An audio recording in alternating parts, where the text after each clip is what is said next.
کہ رسول اللہ صلی اللہ علیہ وسلم اور تمام مومنوں کو ہوشیار کر دیا اور مقدمات کے فیصلے کے سلسلے میں رہنمائی فرمائی۔ اس سے یہ بات بھی معلوم ہوئی کہ اللہ تعالیٰ اپنے پیغمبر کی حفاظت فرماتا ہے، اور اگر کبھی حق کے پوشیدہ رہ جانے اور اس سے ادھر ادھر ہو جانے کا مرحلہ آ جائے تو فوراً اللہ تعالیٰ انہیں متنبہ فرما دیتا اور ان کی اصلاح فرما دیتا ہے۔ وَلَا تَكُنْ لِلْخَائِنِينَ خَصِيمًا۔ اس آیت میں ایسے مسلمانوں کو جنہوں نے محض خاندان اور قبیلے کی عصبیت کی بنا پر مجرم کی حمایت کی تھی، اور تمام لوگوں کو یہ بتا دیا گیا ہے کہ انصاف کے معاملے میں کسی قسم کا تعصب برداشت نہیں کیا جائے گا۔ اگر ایک فریق دشمن قوم سے تعلق رکھتا ہے اور وہ حق پر ہے تو اسی کی حمایت کی جائے، مسلمانوں کی نہیں کی جائے گی۔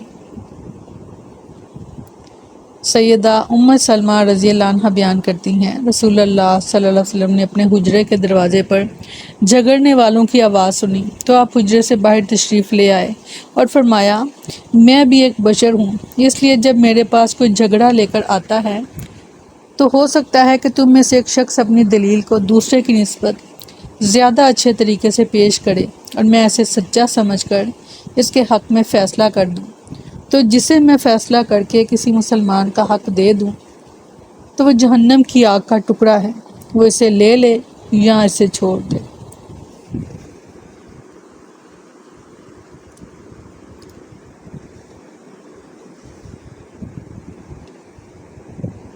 فرمایا، اور وہ لوگوں سے چھپاؤ کرتے ہیں، یعنی لوگوں سے تو چھپاتے ہیں اور اللہ سے نہیں چھپا سکتے، حالانکہ وہ ان کے ساتھ ہوتا ہے جب وہ رات کو اس بات کا مشورہ کرتے ہیں جسے وہ پسند نہیں کرتا، اور اللہ ہمیشہ اس کا جو وہ کرتے ہیں احاطہ کرنے والا ہے۔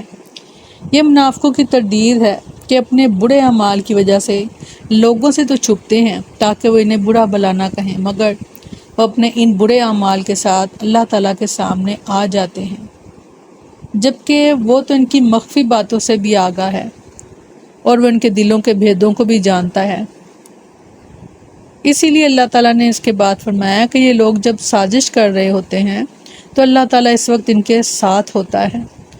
وَهُوَ مَعَهُمْ کی تشریح میں ایک اور مقام پر ارشاد فرمایا سورۃ مجادلہ میں کہ کیا آپ نے نہیں دیکھا کہ بے شک اللہ جانتا ہے جو آسمانوں میں ہے اور جو زمین میں ہے، کوئی تین آدمیوں کی کوئی سرگوشی نہیں ہوتی مگر وہ ان کا چوتھا ہوتا ہے، اور نہ ہی کوئی پانچ آدمیوں کی مگر وہ ان کا چھٹا ہوتا ہے، اور نہ ہی اس سے کم ہوتے ہیں اور نہ زیادہ مگر وہ ان کے ساتھ ہوتا ہے جہاں بھی ہوں، پھر وہ انہیں قیامت کے دن بتائے گا جو کچھ انہوں نے کیا۔ یقیناً اللہ ہر چیز کو خوب جانتا ہے۔ منافقین رات کے وقت اسلام کے خلاف جو مشورہ کرتے تھے، ان کے متعلق اللہ تعالیٰ نے ارشاد فرمایا سورۃ نساء میں، اور وہ کہتے ہیں کہ اطاعت ہوگی، پھر جب آپ کے پاس سے نکلتے ہیں تو ان میں سے ایک گروہ رات کو اس کے خلاف مشورے کرتا ہے جو وہ کہہ رہا تھا، اور اللہ لکھ رہا ہے جو وہ رات کو مشورہ کرتے ہیں، بس ان سے منہ موڑ لیں اور اللہ پر بھروسہ کیجیے اور اللہ کافی ہے وکیل۔ بے شک سیدنا ابو ہریرہ رضی اللہ عنہ بیان کرتے ہیں کہ رسول اللہ صلی اللہ علیہ وسلم نے فرمایا، تم لوگوں کو معدنیات کی کانوں کی طرح پاؤ گے، ان میں جو لوگ جاہلیت میں بہتر تھے وہ اسلام میں بھی بہتر ہیں، اور اگر وہ دین کی سمجھ حاصل کر لیں اور اس حکمرانی کے معاملے میں تم ان لوگوں کو سب سے بہتر پاؤ گے، اور جو اس کو سب سے زیادہ ناپسند کرتے ہوں، اور تم لوگوں میں سب سے زیادہ بدتر درجے دو رخ شخص کو پاؤ گے جو ان کے ساتھ ایک رخ لے کر جائے اور ان کے پاس دوسرا رخ، یعنی ایک کے سامنے کچھ ہو انسان اور دوسرے انسان کے سامنے کچھ اور، اس کو بدترین انسان کہا گیا کہ جو دو رخا ہو، اور یہ منافق کی نشانی ہے۔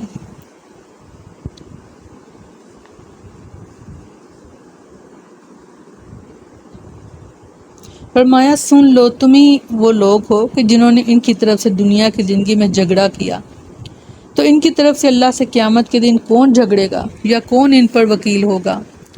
یعنی فرض کرو کہ یہ لوگ اگر اس وجہ سے دنیا میں کامیاب ہو جائیں منافق لوگ کہ جو یہ ظاہر کرتے ہیں یا جسے ان حکام کے سامنے ظاہر کیا جاتا ہے، جو ظاہری حالات کے مطابق فیصلے کرتے ہیں اور وہ اسی بات کے مکلف ہیں، تو کل روز قیامت اللہ تعالیٰ کے سامنے کیا کریں گے؟ جو ظاہر اور خفیہ تمام معاملات کو جانتا ہے، اس دن ان کے دعوے کو سچا ثابت کرنے کے لیے کون ان کی وکالت کرے گا؟ یعنی اس دن کوئی ان کا وکیل بننے کے لیے تیار نہیں ہوگا۔ سورۃ بقرہ میں فرمایا، اور اس دن سے بچو جب نہ کوئی جان کسی جان کی کچھ کام آئے گی اور نہ اس سے کوئی سفارش قبول کی جائے گی اور نہ ہی اس سے کوئی فدیہ لیا جائے گا اور نہ ان کی مدد ہی کی جائے گی۔ فرمایا سورۃ نساء میں، جو بھی کوئی برائی کرے گا اسے اس کی جزا دی جائے گی، اور وہ اپنے لیے اللہ کے سوا نہ کوئی دوست پائے گا اور نہ ہی کوئی مددگار۔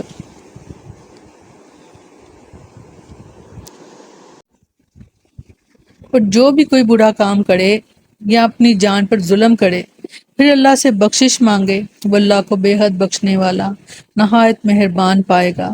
اور جو شخص کوئی گناہ کمائے تو وہ اسے صرف اپنی جان پر کماتا ہے، اور اللہ ہمیشہ سے سب کچھ جاننے والا کمال حکمت والا ہے۔ اللہ تعالیٰ اپنے جود و کرم کا تذکرہ کرتے ہوئے فرما رہے ہیں کہ جو شخص توبہ کرے، خواہ اس نے کوئی بھی گناہ کیا ہو، تو وہ اس کی توبہ کو قبول فرما لیتا ہے۔ سبحان اللہ۔ سورۃ زمر میں فرمایا، کہہ دیجئے اے میرے بندو، جنہوں نے اپنی جانوں پر زیادتی کی، اللہ کی رحمت سے نا امید نہ ہو جاؤ۔ بے شک اللہ سب کے سب گناہ بخش دیتا ہے، بے شک وہی تو بے حد بخشنے والا نہایت رحم والا ہے۔ اور اپنے رب کی طرف پلٹ آؤ اور اس کے مطیع ہو جاؤ، اور اس سے پہلے کہ تم پر عذاب آ جائے پھر تمہاری مدد نہیں کی جائے گی۔ سورۃ فرقان میں فرمایا، وہ لوگ جو اللہ کے ساتھ کسی دوسرے معبود کو نہیں پکارتے اور نہ اس جان کو قتل کرتے ہیں جسے اللہ نے حرام کیا ہے مگر حق کے ساتھ، اور نہ زنا کرتے ہیں، اور جو یہ کرے گا وہ سخت گناہ کو ملے گا۔ اس کے لیے قیامت کے دن عذاب دگنا کیا جائے گا اور وہ ہمیشہ اس میں ذلیل کیا ہوا رہے گا، مگر جس نے توبہ کی اور ایمان لے آیا اور عمل کیا نیک عمل، تو یہ لوگ ہیں جن کی برائیاں اللہ نیکیوں میں بدل دے گا، اور اللہ ہمیشہ بے حد بخشنے والا نہایت رحم والا ہے۔ اور جو توبہ کرے اور نیک عمل کرے تو یقیناً وہ اللہ کی طرف رجوع کرتا ہے، سچا رجوع کرنا۔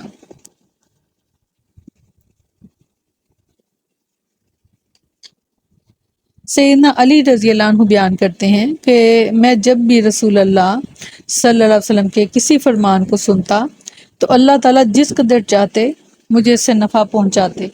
مجھے یہ ابو بکر رضی اللہ عنہ نے بیان کیا، اور ابو بکر رضی اللہ عنہ نے سچ بیان کیا کہ رسول اللہ صلی اللہ علیہ وسلم نے فرمایا، جو مسلمان کوئی بھی گناہ کر بیٹھے پھر وضو کرے، 2 رکعت نماز پڑھ لے اور اللہ تعالیٰ سے اس گناہ کی معافی مانگے تو اللہ تعالیٰ اسے معاف فرما دیتا ہے۔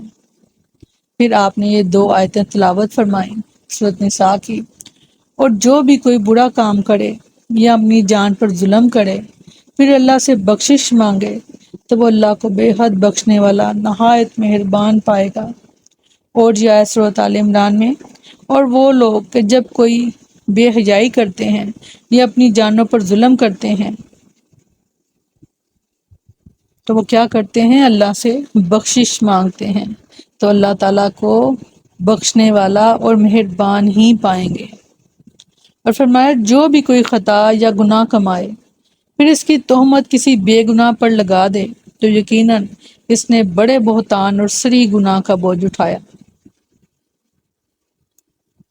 خود گناہ کا ارتکاب کرنے کے بعد کسی بے قصور آدمی کو اس میں ملوث کرنے کی کوشش کرنا بہت بڑا گناہ ہے۔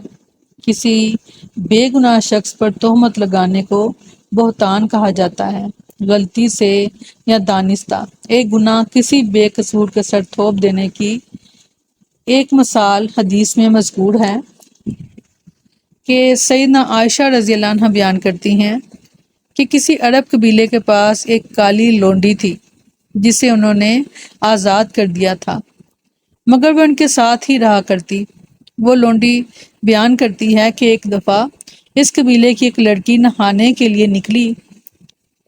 اس کے پاس لال تسموں والا کمر بند تھا جسے اس نے اتار کر رکھ دیا، اور ایک چیل نے جو گزر رہی تھی اسے جو پڑا دیکھا تو گوشت سمجھ کر جھپٹ لے گئی۔ وہ بیان کرتی ہیں کہ لوگوں نے کمر بند کو تلاش کیا مگر وہ نہ ملا۔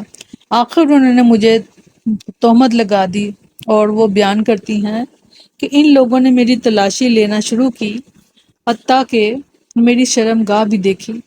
اللہ کی قسم میں ان کے پاس ہی کھڑی تھی کہ وہی چیل گزری، اس نے کمر بند پھینک دیا اور وہ ان کے درمیان گرا۔ میں نے کہا، یہ ہے وہ کمر بند جس کی تم مجھ پر تہمت لگا رہے تھے، حالانکہ میں اس سے بڑی تھی، اب سنبھالو اسے۔ سیدہ عائشہ رضی اللہ عنہا فرماتی ہیں کہ پھر وہ عورت رسول اللہ صلی اللہ علیہ وسلم کے پاس آئی اور اسلام لے آئی، جس کا خیمہ مسجد میں تھا۔ کبھی کبھی وہ میرے پاس آ کر باتیں کیا کرتی تھی، اور جب بھی وہ میرے پاس آتی تو یہ شعر ضرور پڑھتی کہ کمر بند کا دن ہمارے پروردگار کے عجائبات میں سے ہے۔ اسی واقعے نے تو مجھے کفر کی سرزمین سے نجات بخشی تھی۔ سبحان اللہ۔ بظاہر تو یہ لگ رہا تھا کہ لوگوں نے اس پر زیادتی کی اور اس پر تہمت لگائی، مگر اللہ تعالیٰ نے کیا کیا؟ اس کو کفر کی سرزمین سے نکالا اور اسلام میں داخل کر لیا۔ جیسے سورۃ بقرہ میں اللہ تعالیٰ نے فرمایا کہ ہو سکتا ہے کہ کوئی چیز تمہیں اپنے لیے بری معلوم ہو مگر وہ تمہارے حق میں بہتر ہو، اور کوئی چیز تمہیں اپنے لیے بہتر تو لگے مگر وہ تمہارے حق میں بری ہو۔ فرمایا، تم نہیں جانتے اور میں جانتا ہوں۔ اللہ تعالیٰ جانتے ہیں ہمارے لیے کیا بہتر ہے۔ بظاہر ایک ایسا کام کہ جو ہمیں لگ رہا ہے کہ یہ ہم پر زیادتی ہو رہی ہے، یہ ہمارے پر ظلم ہو گیا، مگر اس ظلم اور زیادتی کے پیچھے کیا ہے؟ جیسے ہم واقعہ عفق پڑھیں گے، جو حضرت عائشہ رضی اللہ عنہ پر لگایا گئے تہمت جو تھی، اللہ تعالیٰ نے فرمایا کہ تم اس کو اپنے حق میں برا نہ جانو، یہ تو تمہارے لیے بہتر ہے کہ اللہ تعالیٰ نے پوری 10 آیات جو تھی وہ آپ حضرت عائشہ رضی اللہ عنہ کے لیے، وہ ہمیشہ سے ان کی عزت کے بارے میں اللہ تعالیٰ نے ان کی شان بلند کی اور ان کی گواہی ان کی خود دی۔ سبحان اللہ۔ بظاہر تو ایک چیز غلط نظر آ رہی ہے کہ یہ بہت برا ہوا، مگر اس کے پیچھے کیا حکمت تھی یہ اللہ تعالیٰ بہتر جانتے ہیں۔ تو کہنا ہمارا یہ بنتا ہے کہ الحمدللہ علی کل حال، کہ اللہ ہم ہر حال میں تیرا شکر ہے اور ہم تجھ سے راضی ہیں۔ اللہ تو بھی ہم سے راضی ہو جا۔ آمین ثم آمین۔ سبحانک اللہم و بحمدک نشہد ان لا الہ الا انت نستغفرک و نتوب الیک۔ سبحان ربک رب العزت عما یصفون وسلام علی المرسلین والحمد للہ رب العالمین۔ السلام علیکم ورحمۃ اللہ وبرکاتہ۔